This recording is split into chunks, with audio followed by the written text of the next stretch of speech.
Bismillahirrahmanirrahim. Assalamualaikum warahmatullahi wabarakatuh. Nama saya Muhammad Muhajin Tarmizi. Adapun pembahasan saya kali ini ialah tentang hukum daripada nikah dan kapan seseorang itu dihukumkan. Sebelum kita masuk pembahasan tentang hukum nikah ini, kita harus tahu dulu apa definisi daripada nikah ini. Karena banyak di antara kita dia menikah saja namun tidak tahu apa daripada definisi nikah ini. Sehingga untuk kedepannya keluarga yang awalnya ingin dibentuk menjadi harmonis tetapi menjadi kacau balau. Karena apa? Karena tidak tahu definisi daripada pernikahan tersebut. Adapun definisi daripada pernikahan ini ialah penyatuan dua lawan jenis daripada anak Adam dalam sebuah ikatan ritual agama yang menghalalkan hubungan daripada biologis di antara keduanya serta menyatukan antara kedua keluarga, suku, bangsa, dan negara di antara kedua pasangan tersebut. Ada 3 poin di dalam definisi ini. Yang pertama ialah penyatuan antara dua lawan jenis anak Adam. Yang dimaksudkan di sini ialah tentang anak Adam, yaitu laki-laki dan perempuan. Maka turunlah hukum bahwa yang boleh menikah hanya laki-laki dan perempuan saja, dan tidak boleh menikah antara sesama jenis. Laki-laki tidak boleh menikah dengan laki-laki, perempuan tidak boleh menikah dengan perempuan. Dan di sini juga diminta bahwa yang boleh menikah ini hanyalah anak Adam, yaitu manusia. Kita sebagai manusia tidak boleh menikah dengan hal-hal yang lain atau benda-benda yang lain, atau benda hidup maupun benda mati. Baik itu mungkin hewan, karena kita tidak boleh melampiaskan homoseksual atau biologis kita kepada hewan, maupun yang lain-lainnya.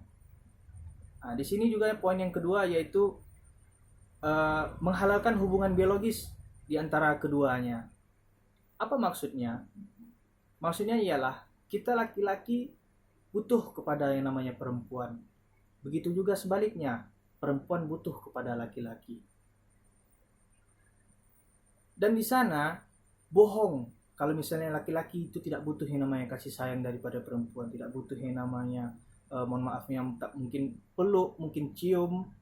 Nah, pokoknya tentang pembagian daripada biologis inilah. Dan poin yang kedua ialah menyatukan antara kedua keluarga, baik itu suku, bangsa, dan negaranya. Perlu kita ketahui, banyak di antara orang-orang yang sudah menikah atau yang belum menikah, namun dia ingin menyatukan kedua keluarga ini, banyak problematika yang terjadi. Misalnya menghalang-halangi pernikahan itu mungkin karena suku, bisa jadi, mungkin karena adat istiadat yang beda, mungkin pola pikirnya berbeda. Itu sudah lumrah, itu sudah biasa. Jangan jadikan itu hal yang bisa menghalangi suatu pernikahan ini, karena kita tidak boleh karena di sana Allah menginginkan kita hidup berpasang-pasangan, berdamping-dampingan. Karena apa? Karena kita nikah harus memiliki tujuan. Di sana antara lain tujuannya itu ialah perluasan hubungan. Contoh, kita memiliki yang namanya mertua, kita memiliki yang namanya kakak atau adik ipar, atau mungkin kita punya saudara sepupuan misalnya.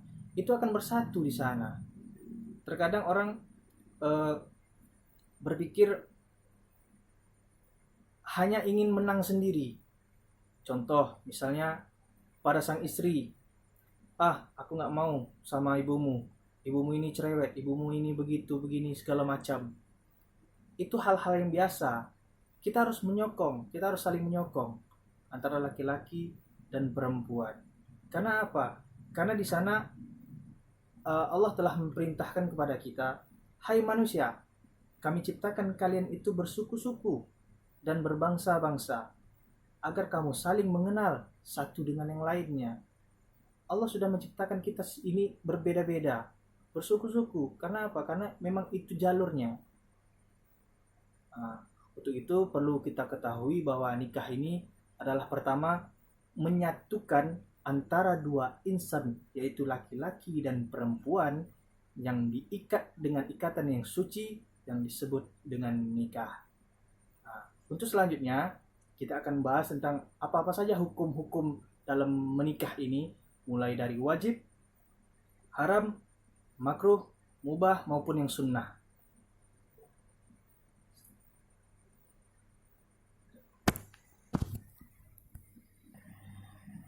Baik, di sini saya ada skema tentang nikah dan hukum-hukum nikahnya. Di sini kita akan membahas tentang yang pertama, yaitu hukum nikah wajib. Kapan seseorang ini dihukumkan wajib menikah baginya? Pertama, dia mampu dalam menafkahi, mampu dalam memberi perlindungan, dan yang paling penting ialah dia tidak bisa menahan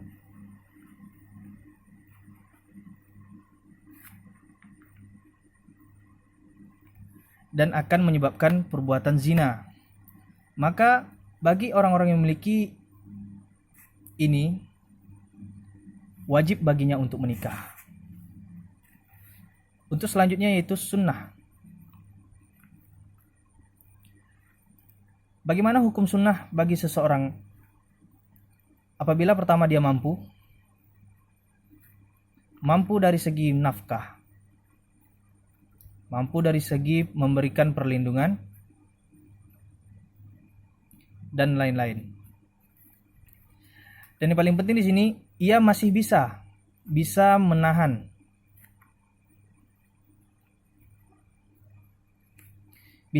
maksud di sini ialah bisa menahan dirinya dari perbuatan zina. Maka orang-orang yang memiliki kemampuan yang seperti ini, hukum baginya menikah ialah sunnah.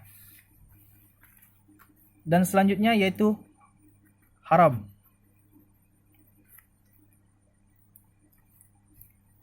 Bagaimana hukum nikah haram ini? Pertama, dia tahu dirinya tidak mampu.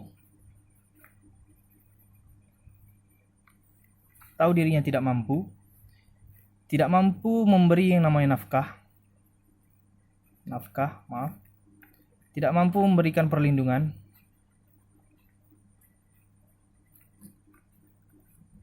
dan lain sebagainya. Dan di sini berkemungkinan besar dia akan berpotensi menyakiti daripada pasangannya.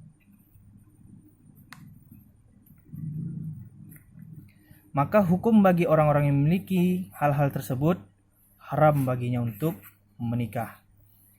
Dan selanjutnya ialah makruh.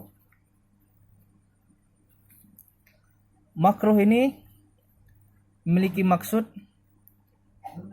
hukum makruh ini berlaku bagi orang yang memang tidak menginginkan nikah, tidak ingin nikah.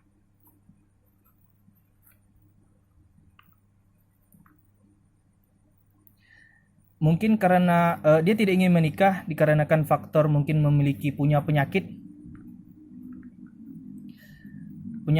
yang akan takut ditularkan kepada pasangannya tersebut, dan dia tidak mampu juga memberikan perlindungan, tidak mampu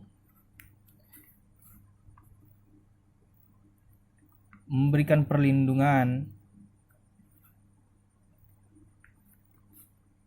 maupun nafkah dan lain-lain. Maka hal-hal tersebut, hukum bagi orang yang memiliki hal-hal tersebut yaitu makruh.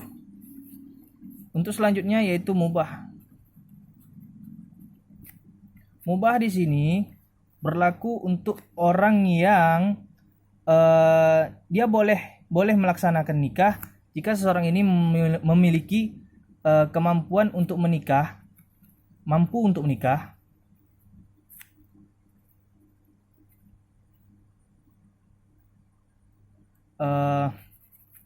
dia mampu untuk menikah, namun ia dapat tergelincir dalam perbuatan zina.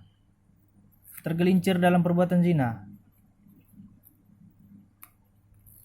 Tergelincir dalam perbuatan zina jika dia tidak melakukan yang namanya nikah. Jika dia tidak melakukan yang namanya nikah ini. Nah. Dan dia menikah hanya untuk memenuhi syahwatnya saja dan bukan bertujuan untuk membina rumah tangga sesuai syariat Islam, namun ia juga tidak dikhawatirkan akan melantarkan istrinya. Nah, untuk orang yang memiliki hal tersebut, maka hukum nikah baginya ialah mubah. Begitu kira-kiranya tentang skema tentang hukum-hukum nikah ini.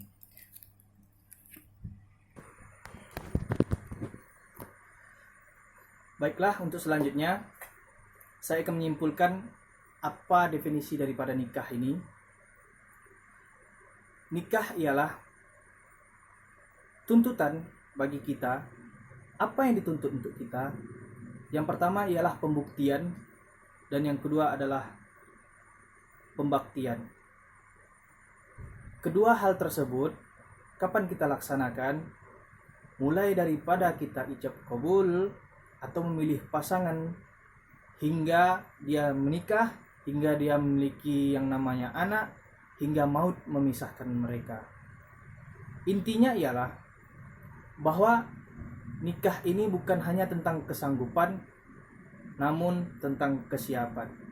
Maka untuk Anda yang ingin menikah, persiapkanlah diri Anda sematang-matang mungkin, karena dua yang diperlukan. Pertama pembuktian, yang kedua adalah pembaktian.